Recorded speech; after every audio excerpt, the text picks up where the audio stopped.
Perdebatan lintas iman seringkali gagal bukan karena kurangnya data, tetapi karena ketidakberanian untuk jujur pada kontradiksi. Banyak orang ingin memegang dua keyakinan sekaligus, bukan karena keduanya benar, tetapi karena mereka takut kehilangan salah satunya. Padahal dalam ranah teologi, kebenaran tidak pernah lahir dari kompromi, melainkan dari konsistensi. Ketika seseorang berkata, "Saya percaya dua-duanya," sesungguhnya yang terjadi bukan iman yang kuat, melainkan kebingungan yang belum diselesaikan. Horas, Le. Horas, silakan nyalakan kamera dulu. Jangan merokok. Nah, ngobrol lah. Ini ada teman kita Muslim, Le. Mau nanya. Jangan turang itu. Oke, gimana bang? Selamat malam, Pak Paras. Selamat malam. Nah, gini, saya kan mau bertanya kan, masalahnya kan Nabi Muhammad itu kalau dipelajari waktu sekolah, ya kita ini kan tukar pikiran ataupun mencari ilmu solusi kan gitu kan? Ya. Saya juga sempat juga Kristen 2 tahun. Waktu saya menikah, istri saya Kristen juga dulu. Jadi keluarga saya juga banyak Kristen kan gitu kan. Jadi itu Nabi Muhammad itu pernah juga saya pelajari. Saya baca di apa? Kalau di Alkitab itu kan firman Tuhan. Jadi kalau Nabi Muhammad itu sabda Nabi, bukan disebut firman Tuhan. Kalau firman Tuhan di dalam hadis. Di dalam hadis dikatakan bahwa Nabi bersabda begitu. Ya, lalu Nabi Muhammad itu dia bersabda gini, sesungguhnya aku diutus oleh Tuhan ke dunia hanyalah menyempurnakan akhlak dan agama, kata. Begitulah sabda Nabi Muhammad itu. Iya. Aku diutus untuk menyempurnakan akhlak, ya. Menyempurnakan akhlak dan agama, katanya. Begitulah sabda Nabi Muhammad itu kan. Jadi bukan dia berfirman. Kalau berfirman itu kan Tuhan kan gitu. Ya. Nah, jadi menurut jadi kita pun gimana ya? Kalau kita baca buku-buku hadis sama firman Tuhan, kita kan nggak pernah, bagaimanalah kita tahu. Begitulah sabda Nabi Muhammad itu. Jadi menurut Apara bagaimana itu? Baik, saya tanggapi saja ya, walaupun saya kurang jelas maksudnya Abang mau gimana. Oke, baik. Ngomong-ngomong ini nobar ya, nonton bersama ini, baik ya Muslim, Kristen, sama-sama nongkrong bareng ini ya. Baik. Jadi begini, kalau dikatakan bahwa Muhammad datang untuk menyempurnakan akhlak yang bagaimana? Tadinya seperti apa? Lalu disempurnakan menjadi seperti apa? Ini menjadi satu pertanyaan. Karena pernah ada di dalam satu riwayat, ada seorang perempuan, namanya itu Sahlah binti Suhail. Nah, Sahlah ini dia memiliki seorang suami, namanya Abu Huzaifah. Nah, Sahlah ini pernah datang kepada Rasul, kepada sang Nabi, mengadu perkara suaminya yang bercemburu, berwajah masam dia. Kalau laki-laki, suami cemburu sama istrinya kan mukanya kan ruwet ya kan? Mukanya murung gitu karena cemburu. Nah, cemburunya ini diadukan kepada Muhammad. Dia datang kepada Nabi. Ya Rasulullah, ada apa Sahlah? Wajah suamiku itu Rasul cemburu, nggak enak banget. Kenapa wahai Sahlah? Sehubungan dia cemburu karena keluar masuknya seorang pria ke dalam rumah kami. Padahal pria tersebut adalah budaknya dia sendiri. Namanya adalah Salim. Nama budak tersebut. Nah, budak ini sudah dewasa. Sudah berjanggut. Sudah janggutan dia, ABG. Taruhlah umur-umur 16 tahun mungkin. Nah, yang demikian itu bagaimana ya Rasul? Diadukan. Ini kan kita berbicara mengenai dia menyempurnakan akhlak kan? Lalu Muhammad berkata, susuilah si Salim itu. Terkaget-kagetlah si Salah ini. Ya Rasulullah, bagaimana mungkin saya susui dia? Dia sudah berjanggut ya Rasulullah. Dan dia sebagaimana pria yang sudah dewasa. Maksudnya otak. Kalau laki-laki dewasa kan kita tahu. Bagaimana mungkin laki-laki dewasa disuruh nyusuin perempuan terus nggak ini. Nah, makanya terheran-heranlah si Salah ini.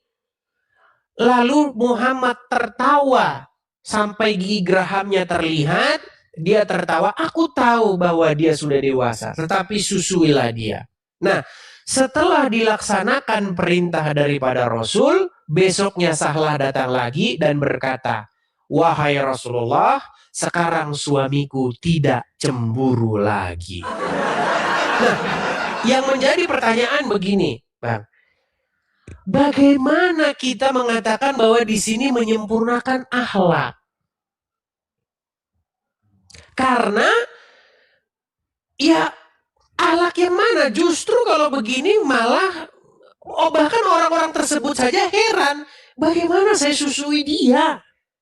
Nah makanya ini menjadi justru pertanyaan saya kepada teman-teman muslim. Akhlak yang bagaimana yang disempurnakan? Begitu. Dan nanti banyak contoh-contoh yang lain, Bang. Seperti itu. Ada contoh lagi misalnya, suatu ketika ada seseorang bernama Zaid. Zaid ini punya istri. Bahkan istrinya Zaid ini yang menjodohkan adalah Muhammad. Jadi Muhammad punya anak angkat, namanya Zaid. Terus Muhammad mencari istri untuk anak angkatnya ini. Nama istrinya adalah seorang perempuan namanya Zainab. Nah, kalau kita tanya sama umat muslim, jodoh yang dipilihkan Nabi itu pasti jodoh terbaik. Siapa umat muslim yang gak mau Muhammad memilihkan jodoh? Pasti mereka senang. Ternyata jodoh yang dipilihkan Muhammad ini tidak membawa rumah tangga yang sakinah, mawadah, marohmah. Tidak. Malah rumah tangga mereka retak. Rumah tangga mereka ribut melulu. Akhirnya istri daripada anak angkatnya sendiri itu diambil oleh Muhammad menjadi istrinya. Coba, apalagi dalam kita ini orang-orang timur. Apa tidak saru kalau bahasa Bataknya pantang mengambil bekas istri anak angkatnya. Lalu akhlak yang mana yang mau disempurnakan? Begitu. Dan banyak contoh-contoh lainnya. Seperti itu. Silakan, Pak. Nah, sekarang kan begini kan. Jadi termasuk kalau Islam itu saya termasuk udah juga pernah Kristen 2 tahun. Islam juga. Sempat masuk Kristen. Ya sekarang sempat 2 tahun saya Kristen. Jadi makanya kitab itu udah saya pelajari. Kalau firman Yesus itu tidak ada yang bisa masuk surga terkecuali tidak melalui aku. Kan begitu firman Yesus. Betul. Tidak ada seorang pun yang datang kepada Bapa kalau tidak melalui aku, kata Yesus.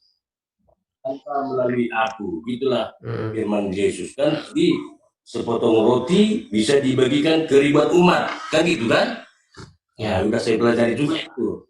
Jadi terus yang buta bisa dapat melihat, ya kan? Ya.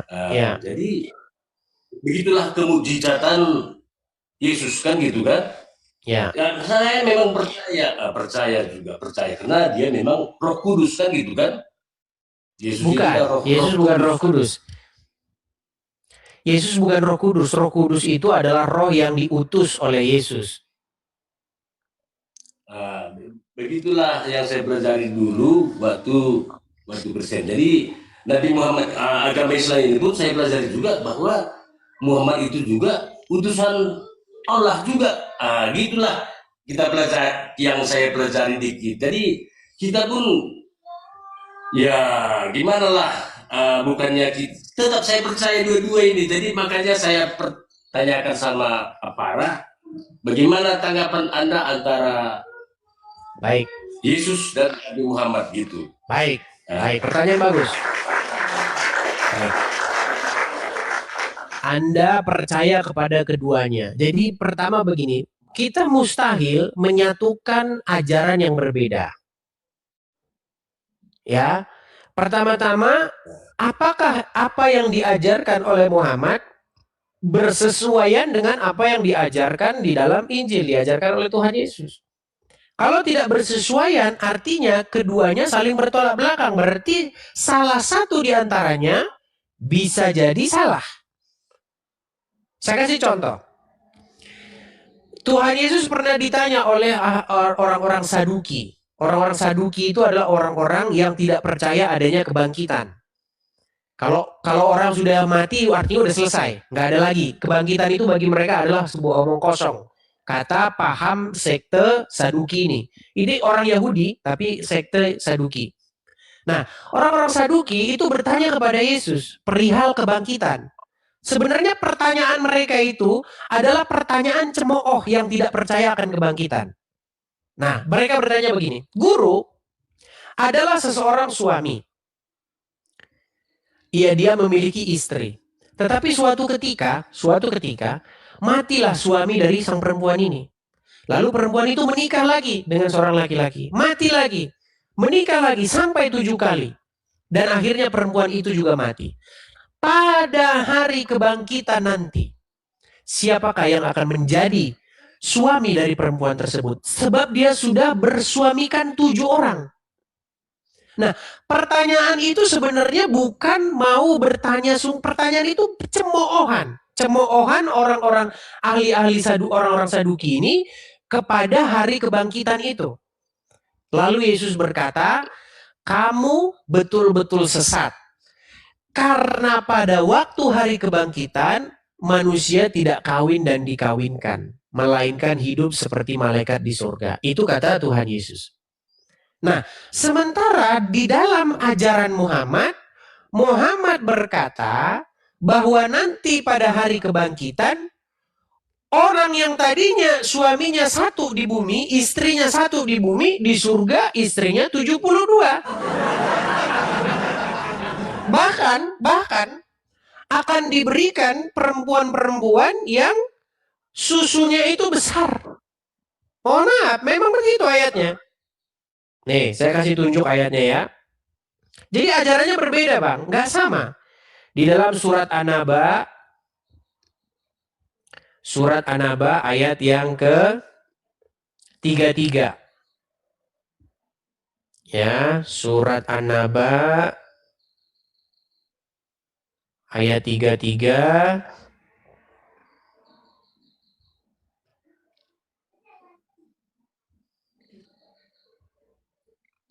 Bentar ya.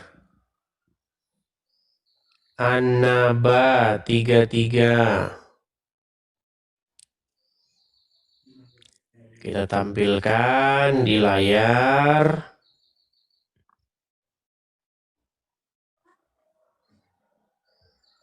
Nih ya. Saya balikkan kamera saya.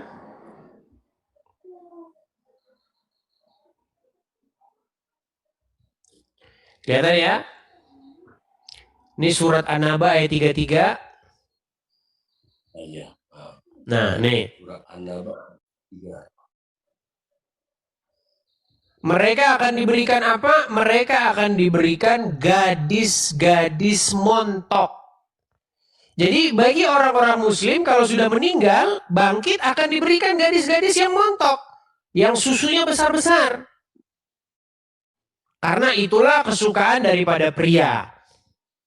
Jadi berbeda, Bang, ajaran yang diajarkan Yesus dengan ajaran yang diajarkan oleh Muhammad. Islam mengiming-imingi umatnya, jikalau mereka mati, apalagi mati di medan perang, mereka akan dikasih gadis-gadis yang susunya besar-besar. Seperti itu, Bang. Ini beda ajarannya ya, jelas. Nah, makanya, Bang, tidak bisa kita satukan air dan minyak. Nggak bisa. Harus abang pilih satu. Yang menurut hati nurani abang, manakah benar-benar yang mengajarkan kepada kebenaran dan mana yang mengajarkan kepada tahayul saja. Begitu. Oke, jadi begini kan, Silakan. kitab Al-Quran udah saya pelajari bahwasanya sabda Nabi Muhammad itu kan, apa sabda Nabi Muhammad di Al-Quran juga tertulis. Kalau Al-Quran kan itu kan firman Tuhan. Kalau sabda Nabi Muhammad itu beda sabda Nabi, beda firman Tuhan kan gitu kan. Jadi sabda di Al-Quran itu ihdinas siratal mustaqim. Ihdinas siratal mustaqim artinya berikanlah aku petunjuk jalan yang lurus katanya. Jadi saya pelajari juga waktu saya Kristen, 2 tahun juga saya Kristen, makanya saya pakai dua-dua ini. Karena itu kan nggak ada paksaan, artinya saya yakin ke kitab Kristen, saya yakin juga ke Islam. Artinya begini kan, kita kan tukar pikiran kan. Ya. Artinya, jadi Yesus berkata, tidak ada bisa menjumpai Bapa di surga tanpa melalui aku. Itulah Yesus berfirman, kan begitu. Artinya dia memang Yesus ini memang bagaimana ya, anak Bapa tidak bisa menjumpai Bapa di surga tanpa melalui aku. Udah saya pelajari.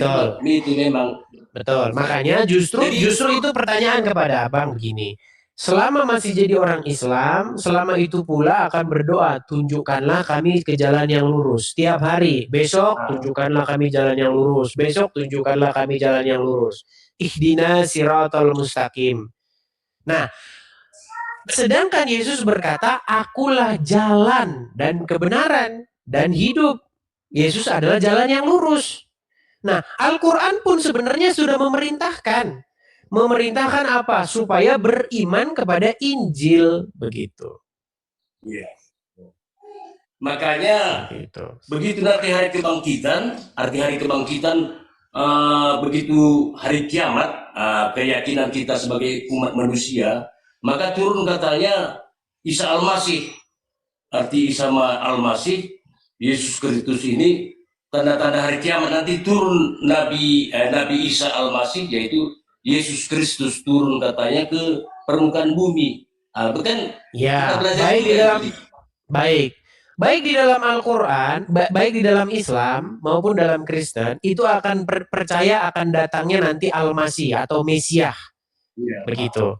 Nah, ini juga menjadi pertanyaan kepada umat Muslim. Coba saya tanya nih, abang, kalau abang masih orang Islam, apakah Anda percaya bahwa Muhammad itu nabi terakhir? Karena kepercayaan ini kan begitulah sabda Nabi Muhammad ini, akulah nabi akhir zaman, begitulah sabda Nabi Muhammad. Jadi Yesus berfirman di dalam kitab, ikutilah akulah jalan kebenaran katanya. Makanya bukannya kita agak bingung juga, tapi walaupun bingung, saya percaya kitab ini karena kitab Injil juga diturunkan oleh Tuhan, kan gitu. Al-Quran juga diturunkan oleh Tuhan. Baik. Tapi intinya begini yang saya sampaikan. Kita tidak mungkin menggabungkan dua yang berbeda. Begitu. Karena tidak mungkin kedua-duanya itu kejahatan dan kebaikan itu nggak mungkin bisa jadi satu. Bertolak belakang begitu. Makanya kita harus memilih salah satunya seperti itu. Oke lah, kita berikan kesempatan dulu ya kepada yang lain ya. Kayaknya asik nih nobar ini ya di sana ya. Gimana? Oke. Sigorang kami sampai sigorang. Oh iya ya, udah mantap ya.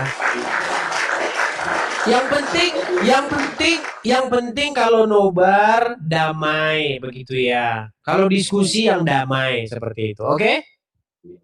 Oke, baik. Saya turunkan ya, Bang ya. Selamat malam. Sama-sama melihat. Iya, begitu ya teman-teman ya. Jadi banyak orang nobar di mana-mana ya. Bang, kami lagi nobar, begini segala macam.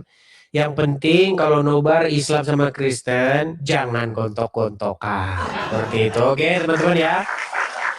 Dialog ini sebenarnya membuka satu persoalan mendasar. Apakah mungkin menyatukan dua sistem kepercayaan yang secara substansi saling bertentangan? Di satu sisi, ada klaim bahwa Muhammad diutus untuk menyempurnakan akhlak. Ini adalah klaim normatif, artinya harus diuji dengan fakta historis dan tekstual. Namun ketika contoh-contoh riwayat mulai diangkat, baik terkait relasi sosial, keputusan moral, maupun peristiwa-peristiwa tertentu, muncul pertanyaan kritis, standar akhlak yang dimaksud itu seperti apa? Dalam pendekatan akademis, sebuah klaim etika tidak bisa hanya diterima karena otoritas tokoh, tetapi harus diuji berdasarkan konsistensi nilai universal, keadilan, kepantasan, dan rasionalitas moral. Ketika muncul riwayat yang secara intuitif bertentangan dengan nilai-nilai tersebut, maka wajar jika publik mempertanyakannya. Di sisi lain, ajaran Yesus justru tampil dalam kerangka yang sangat berbeda. Pernyataan seperti, "Akulah jalan, kebenaran, dan hidup," bukan sekedar klaim spiritual, tetapi sebuah proposisi eksklusif. Artinya, kebenaran yang diajarkan tidak membuka ruang untuk dualisme kepercayaan. Dan disinilah letak kontradiksi yang tidak bisa dihindari. Seseorang dalam dialog tersebut mencoba mengambil jalan tengah, menerima Yesus sekaligus Muhammad. Namun secara logika ini bermasalah. Jika Yesus menyatakan bahwa jalan menuju Bapa hanya melalui dirinya, maka menerima otoritas lain yang bertentangan dengan itu berarti menolak klaim Yesus itu sendiri. Begitu juga sebaliknya. Ini bukan soal toleransi sosial, ini soal konsistensi epistemologis. Kemudian muncul perbandingan menarik tentang konsep kehidupan setelah kematian. Dalam ajaran Yesus, kehidupan kekal digambarkan dalam dimensi spiritual, tanpa relasi biologis seperti pernikahan. Sementara dalam beberapa tafsir Islam, gambaran surga justru sangat materialistik dan sensual. Perbedaan ini bukan sekedar variasi narasi, tetapi mencerminkan dua paradigma yang sangat berbeda tentang tujuan akhir manusia. Apakah keselamatan adalah transformasi spiritual atau pemuasan kenikmatan fisik yang ditunda? Keduanya tidak bisa benar secara bersamaan, karena berangkat dari asumsi yang berbeda tentang hakikat manusia itu sendiri. Lebih jauh lagi, dialog ini juga mengungkap satu kekeliruan umum, menyamakan mencari kebenaran dengan mengoleksi keyakinan. Padahal dalam filsafat, pencarian kebenaran justru menuntut eliminasi terhadap hal-hal yang tidak konsisten.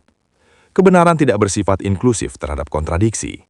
Pada akhirnya, persoalan ini bukan tentang siapa yang lebih keras berbicara, tetapi siapa yang lebih konsisten berpikir. Anda tidak bisa berdiri di dua kaki yang berpijak pada arah perlawanan. Cepat atau lambat, Anda akan jatuh, bukan karena kebenaran itu tidak ada, tetapi karena Anda menolak memilih. Jika dua ajaran saling bertentangan secara mendasar, maka hanya ada dua kemungkinan, salah satunya benar atau keduanya salah, tapi tidak mungkin keduanya benar sekaligus. Dan di titik itulah, setiap orang harus jujur pada dirinya sendiri, apakah ia benar-benar mencari kebenaran atau hanya mencari kenyamanan dari tidak perlu memilih.